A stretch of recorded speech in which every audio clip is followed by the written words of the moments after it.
राष्ट्रीय अपराध अभिलेख ब्यूरो नई दिल्ली द्वारा आयोजित दूसरी national conference of state cyber nodal officers कार्यक्रम में साइबर पुलिस मुख्यालय भोपाल को भारत में द्वितीय स्थान मिला है। इस कार्यक्रम में भारत के समस्त राज्यों से प्रतिभागी सम्मिलित हुए और साइबर क्राइम से जुड़ी 100 से अधिक केस स्टडी की प्रविष्टियां एनसीआरबी को प्राप्त हुई हैं। उनमें से सर्वश्रेष्ठ 10 साइबर क्राइम केस स्टडी को प्रस्तुतिकरण के लिए चुना गया, जिसमें राज्य साइबर पुलिस मुख्यालय भोपाल के जॉन इंदौर द्वारा अपराध क्रमांक 116 2021 में की गई अनुसंधान कार्रवाई के प्रस्तुतिकरण के उपरांत उस प्रकरण को राष्ट्रीय अपराध अभिलेख ब्यूरो नई दिल्ली द्वारा द्वितीय स्थान प्रदान किया गया। भोपाल में मीडिया से चर्चा करते हुए स्टेट साइबर के एडीजी योगेश देशमुख ने बताया कि एनसीआरबी द्वारा आयोजित national conference of state cyber nodal officers meet में राज्य साइबर पुलिस को राष्ट्रीय स्तर पर दूसरा स्थान और एनसीआरबी द्वारा आयोजित सीसीटीएनएस साइबर चैलेंज 2022 में राज्य साइबर पुलिस को राष्ट्रीय स्तर पर तीसरा स्थान मिला है। भोपाल से संवाददाता आदिल खान की रिपोर्ट। हमें ये बताते हुए बड़ी खुशी है कि एनसीआरबी का जो क्राइम डेटा अभी वर्तमान में रिलीज़ हुआ है रिसेंटली, उसमें केसेस रजिस्टर करने के उपरांत परसेंटेज ऑफ चार्जशीट कितने केसेस में की जाती है, कितने परसेंटेज केसेस में चालान पेश किया जाता है, उसमें मध्य प्रदेश राज्य का नंबर 1 स्थान है।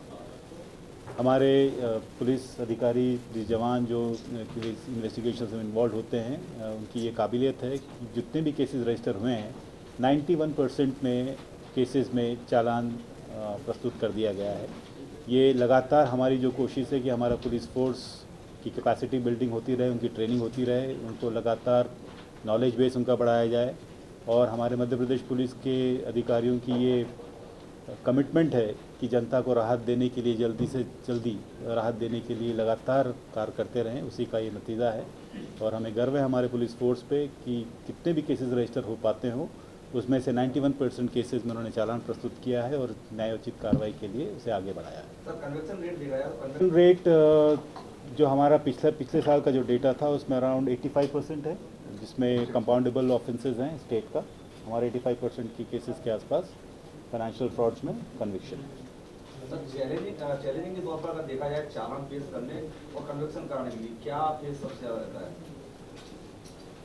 देखिए, साइबर फ्रॉड जो है सबसे ज़्यादा इस समय चैलेंजिंग विषय बना हुआ, हर जगह जो है साइबर फ्रॉड। देखिए, मैंने जैसे बताया साइबर क्राइम उभरती हुई दुनिया है और इंफॉर्मेशन टेक्नोलॉजी एक्ट के जो केसेस होते हैं बड़े कॉम्प्लिकेटेड होते हैं।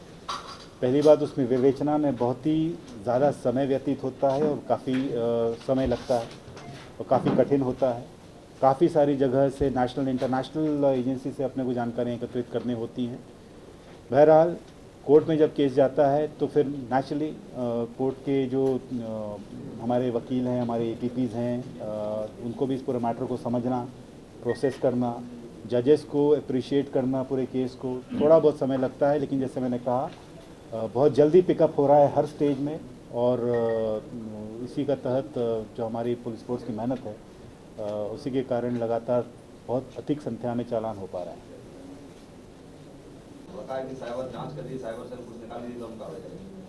देखिए, इंफॉर्मेशन टेक्नोलॉजी एक्ट के तहत ऑफेंस बनना नहीं बनना ये एक बहुत चैलेंजिंग इशू होता है। हमने बहुत सारे हार्डवेयर जब्त किए हैं और जैसे मैंने आपको बताया इस पर्टिकुलर केस उज्जैन वाले केस में ये कई टीवीज़ में है, तो इसके जांच में ही बहुत ज़्यादा समय लग रहा है।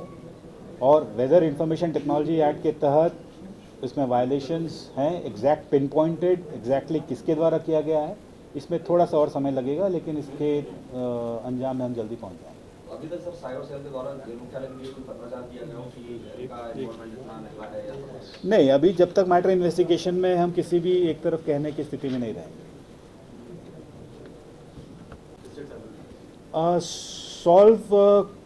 सॉल्व अगर क्राइम हुआ है तो समय लगता है, सॉल्व ज़रूर होता है। कठिनाइयाँ ये हैं कि जैसे सस्पेक्ट्स हैं अक्रॉस द कंट्री जगह जगह फैले हुए होते हैं, कई जगह नेशनल इंटरनेशनल सर्वर्स होते हैं, तो जानकारियाँ लाने में समय लगता है। और कई केसेस रहते हैं जिसमें तो कई टीवीज़ में डेटा होता है, इसका एनालाइज करना होता है, तो केसेस फाइनल अपने इसमें पहुंचते हैं, समय ज़रूर लगता है। यस, मैन पावर इश्यूज़ हैं, लेकिन ग्रेजुअली ये बढ़ते जा रहा है। सर, उज्जैन जेल वाला जो 2019 में करीब 4000 के आसपास कंप्लेंट्स आया करती थी। आज ये फिगर पूरे साल में करीब करीब 1 लाख के आसपास पहुंचने की संभावना है। और आज की तारीख की हम बात करें, nearly 65,000 complaints Madhya Pradesh police के पास आ चुकी है। तो ये निरंतर बढ़ती हुई दुनिया है और इसमें बहुत अधिक काम करने की आवश्यकता है। देखिए, ग्रेजुअली जैसे जैसे अवेयरनेस लोगों की बढ़ते जा रही है और मध्य प्रदेश शासन ने 2012 में ही हाईटेक पुलिस स्टेशन यहाँ सैंक्शन किया है और एक साइबर सेल हेडक्वार्टर बना है जिसमें अराउंड 293 का बल हमारे पास है। और देखिए, ये केवल साइबर सेल हेडक्वार्टर भोपाल में बैठकर सारे केसेस का इन्वेस्टिगेट कर ले, ऐसा नहीं है।